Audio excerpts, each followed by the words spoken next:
सुस्वागतम दोस्तों, फिर एक बार आप सभी का स्वागत है मेरी हिंदी पाठशाला इस यूट्यूब चैनल में। आज हम कक्षा 10वीं की लोक भारती इस पाठ्य पुस्तक से पाठ 6 गिरिधर नागर ये पद है, ये पढ़ने वाले हैं। इसकी विधा जो है वो पद है और इसकी रचनाकार जो है वो मीराबाई है।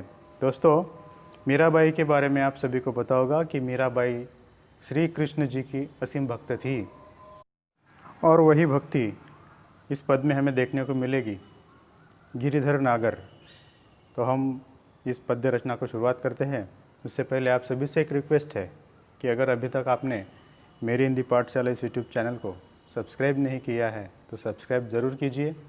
अगर आपको वीडियो अच्छा लगे तो लाइक ज़रूर कीजिए और शेयर भी कीजिए। तो दोस्तों देखते हैं, गिरिधर नागर संत मीराबाई इनकी रचना है। पहला पद है, मेरे तो गिरिधर गोपाल दूसरो ना कोई, जाके सिर मोर मुकुट मेरो पति सोई। यहाँ पर मीराबाई कहती है कि मेरा तो और कोई नहीं है सिवाय कृष्ण के, गिरिधर गोपाल के, और मेरा दूसरा कोई नहीं है जिसने गिरि को धारण किया है। आपने देखा होता गिरिधर ये जो नाम श्री कृष्ण का है वो क्यों है? क्योंकि उन्होंने अपनी उंगली पर गिरि को धारण किया था, पर्वत को पकड़ा था, पकड़ के रखा था, तो इसलिए उनको गिरिधर नाम से जाना जाता है। और गोपाल, इसका मतलब वो गायों को पालने वाले थे, इसलिए गिरिधर नागर और गोपाल श्री कृष्ण के ही नाम है। उनके सिवा मेरा इस दुनिया में कोई नहीं है। वो कौन है? जिसके सिर पर मोर का मुकुट शोभित होता है, सुशोभित होता है। मोर मुकुट धारण किए होते हैं श्री कृष्ण अपने मुकुट में, आपने देखा होगा।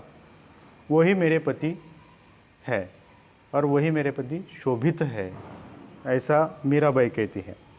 आगे मीराबाई कहती है, छाड़ी दई कुल की कानी कहाँ करी है कोई, संतन ढिक बैठी बैठी लोक लाज खोई। मीराबाई कहती है, चाहे लोग कुछ भी कहे, मैंने अपनी मर्यादा को छोड़ दिया है, कुल की मर्यादा को छोड़ दिया है।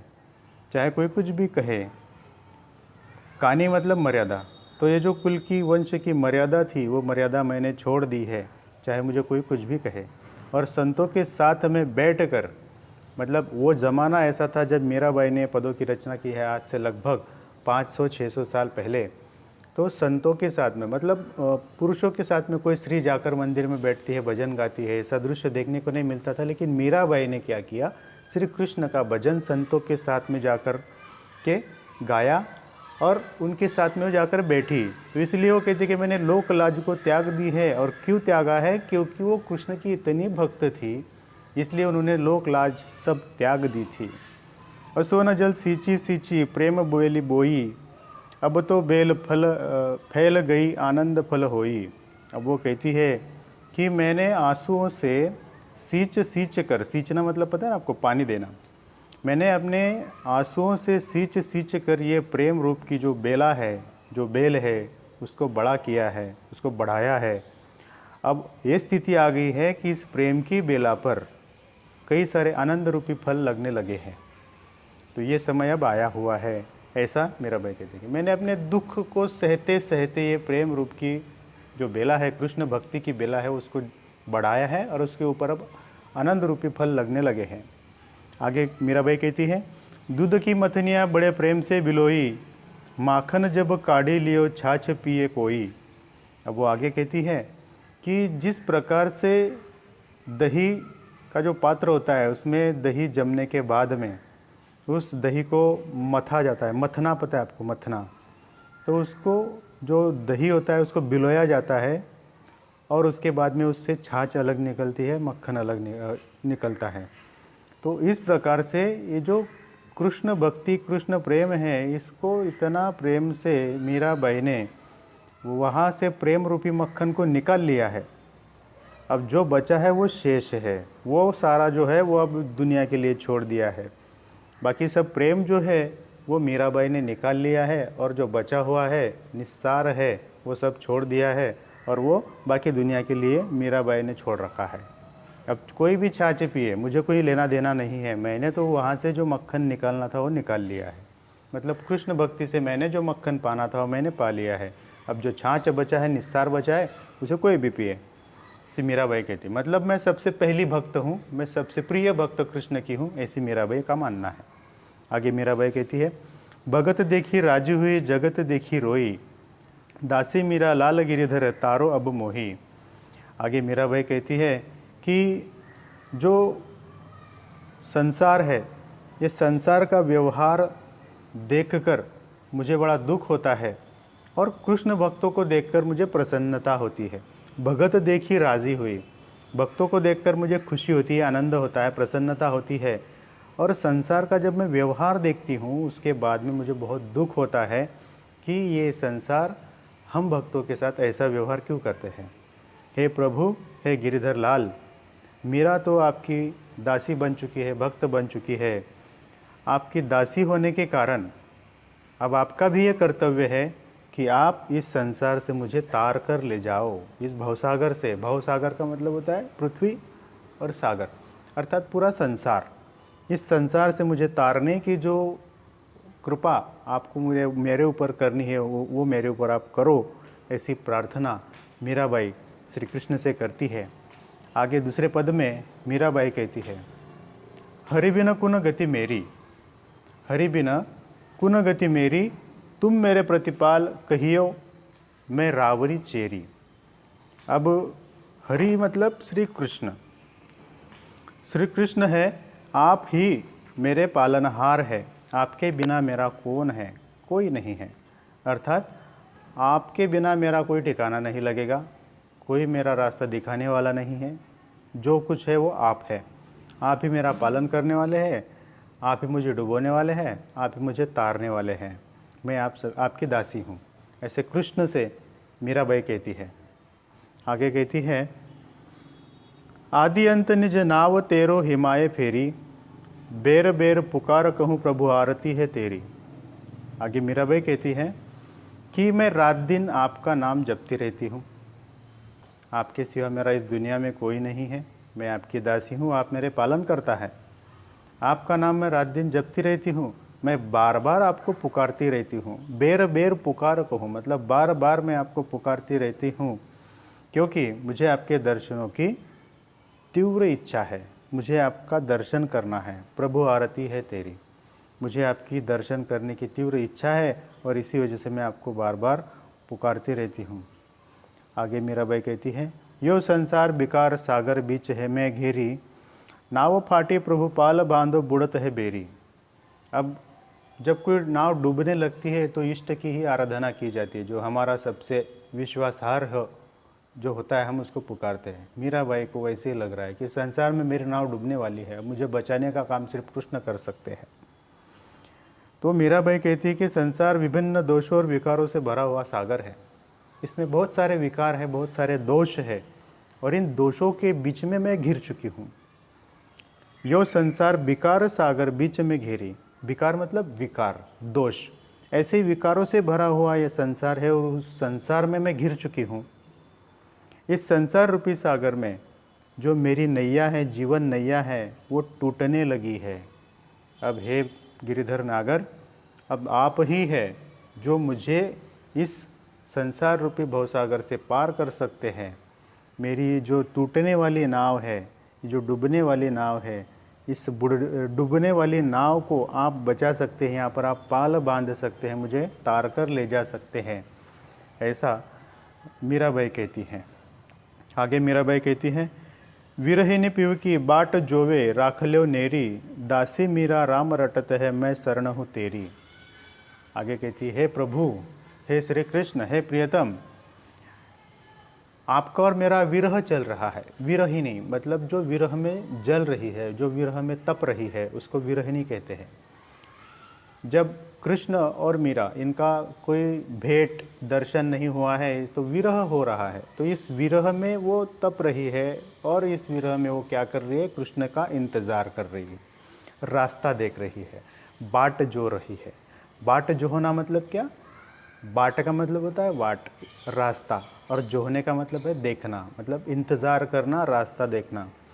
तो ये जो मीराबाई है वो कृष्ण का इंतज़ार कर रही है और श्री कृष्ण के आगमन की वो प्रतीक्षा कर रही है। मीराबाई कहती है, दासी मीरा राम रटत है मैं शरण हूँ तेरी। मैं दासी हूँ आपकी और सदा आपका ही स्मरण करती रहती हूँ। मैं आपकी शरण में आई हुई हूँ। अब मुझे तारो या मारो, ये आपका काम है। आपको जो करना है करिए। मैं आपकी दासी, आपकी शरण में आई हूँ। आपका नाम मैं हमेशा स्मरण करती रहती हूँ। ऐसा मीराबाई कहती है। तीसरे पद में मीराबाई कहती है, फागुन के दिन 4 होरी खेल मना रे, बिना करताल पखावज बाजे, अनहद की झनकार रे। अब मीराबाई कहती है, हे मेरे मनवा, हे मेरे मन, अब फागुन का मौसम आया है, फागुन का महीना आया है। और फागुन के महीने में एक बड़ा ही रंगीला त्यौहार होता है और होता है होली। आपने श्री कृष्ण के जो पूरे जीवन काल में देखा होगा तो रास और होली ये बहुत खिली जाती थी। तो वैसा ही समय, वैसी ही स्थिति वहाँ पर है और होली का समय आया है। होली के रंग जो है वो बिखरने का समय आया है। तो मीराबाई कहती है कि आज जी भर के हमें होली खेलनी है। अर्थात जो मानव जीवन अस्थाई है उसको भगवान श्री कृष्ण के रूप से हमें पूरा करना है, प्रेम से पूरा करना है। जैसे होली का उत्सव होता है और उत्सव में नाच गाना होता है, रंग होते हैं तरह तरह के, पिचकारी होती है, पिचकारी में तरह तरह के रंग होते हैं। इस प्रकार से जो है वो सब कुछ वहाँ पर हो रहा है मीराबाई के सामने।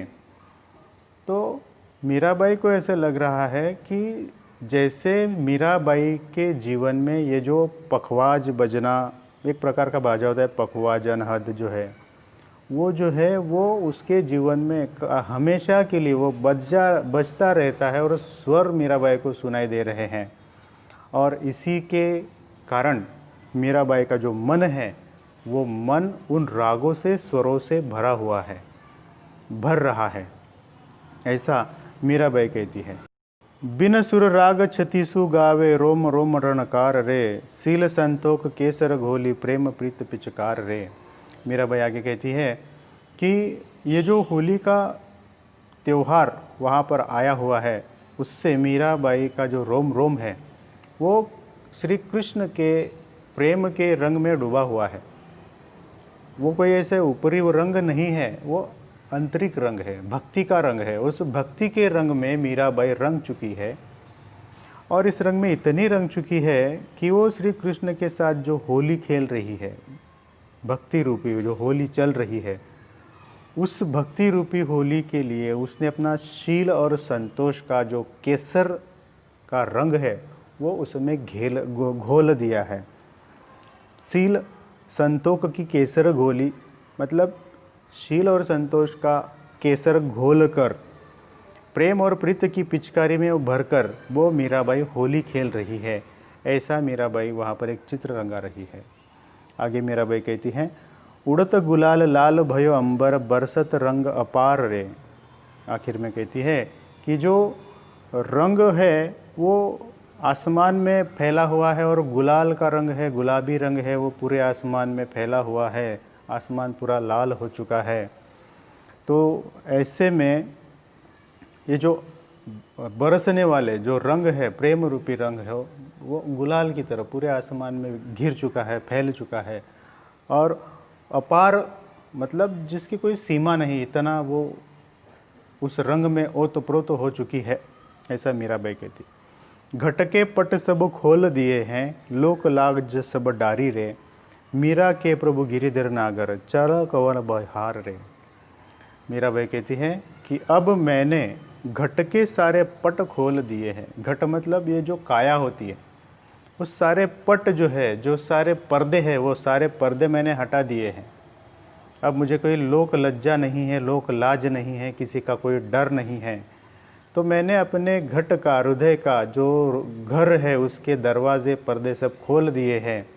मीराबाई कहती है कि हे गोवर्धन पर्वत को उठाने वाले गिरिधर, हे गायों का पालन करने वाले गोपाल श्री कृष्ण, हे भगवान, मैं तुम्हारे चरण कमल में अपना सर्वस्व, अपना जीवन अर्पण करती हूँ, त्यागती हूँ, समर्पित करती हूँ, न्योछावर करती हूँ।